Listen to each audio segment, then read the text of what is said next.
Okay, good afternoon, students. Like today we'll start with a very important topic, that is production analysis. Okay,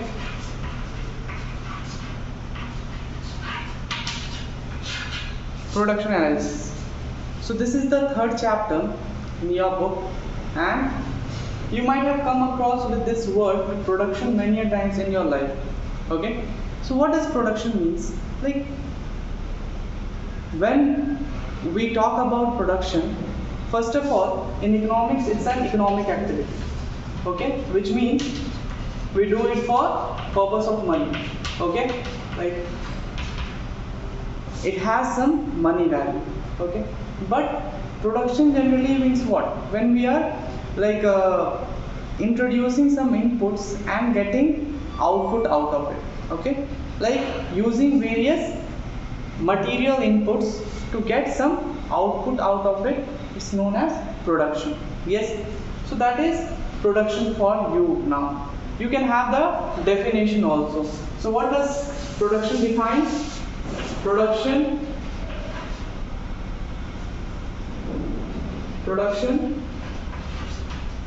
is the process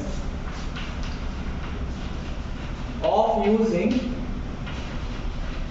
various materials and immaterials to produce some output. For what reason? Consumption. Very good. So this is the proper definition of production, which means it's a process of first of all, it's an economic activity, and it's a process of converting material and immaterial inputs into output for consumption. Is it clear? Okay. Second topic, like as I've told, we should do what? Factors of production. Understood? So what does factors of production means?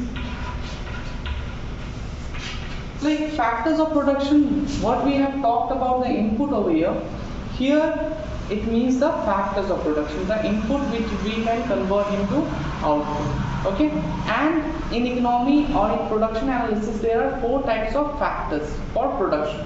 What are they? They are land, labor, capital, entrepreneur. Understood? Entrepreneur. Okay, so these are the factors of production. Okay, we can like broadly divide this into 2 phases, like active and passive. Okay, these like we can divide them into active and passive. So students, can you say which are active factors over here? What does active means? Like they will actively take part in producing something. So you can see like land cannot do anything on your own, laborers can, capital cannot, and entrepreneurs can. So we can say like labor and entrepreneur are the active factors of production, whereas the land and capital can be considered as passive or inactive factors of production. Is it clear? Very good. Okay, so when like we are providing factors of production, the factory also gives some reward for us. Okay, so we will see what are the rewards for every factors of production. So here we have rewards for factors of production. Understood? So as I said, again we can repeat. What are the factors of production? Land, very good. Labor, capital, and entrepreneur. Very good. So when we are using land, or the factory is using land, what reward they will provide? They will provide rent for it. Understood? Very good. So they provide rent for using land. What they will provide like to laborers when they give their labor, like what they will provide? They will provide wages. Understood?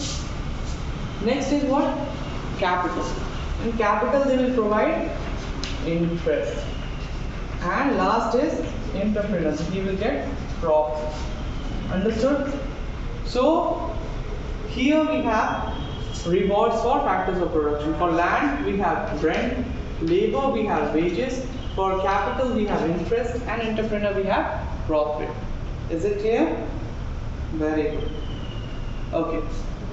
So again, what we have studied over here, we have studied the definition for production, we have studied the factors of production, we studied reward for factors of production.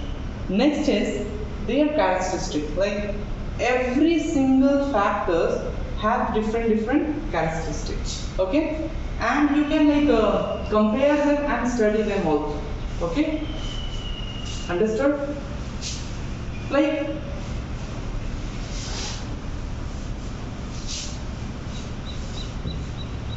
okay, first factor is land. Okay, so what is land? We have already seen one factor, like one characteristic. The characteristic of land is an passive factor of production. Yes, passive factor. And what we have studied, passive means what? It won't be doing anything on its own. It needs someone to produce something.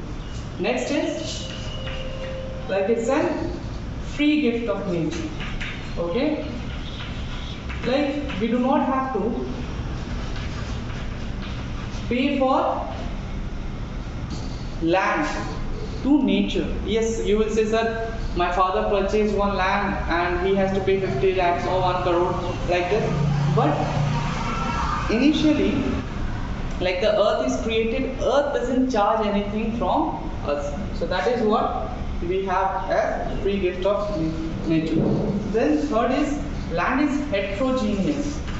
Okay, what do you mean by heterogeneous, students? Heterogeneous means like they are different in different places. Understood? They differ from place to place. Understood? So these are the few characteristics. Then one more we can add.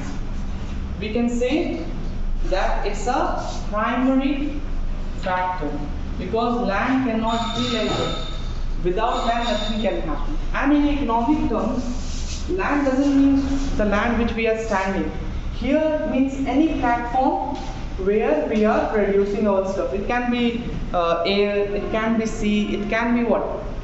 It can be like even nowadays softwares are produced, so like computer. So land is any platform where we are producing the stuff. Understood? Next is labor. Okay, labor is what? And what's the, like we can say, mention also rent for land. Okay, labor is what? The active factors of production. Yes, active factors of production. Like it takes active part in like the production of anything. Okay, and this also is heterogeneous. Like it differs from people to people. Before that, we can say land is, labor can be skilled and unskilled. Understood? Skills means what? He has knowledge or specifically about something. Understood? Like he is good and proper and that field. Okay? Understood? Very good.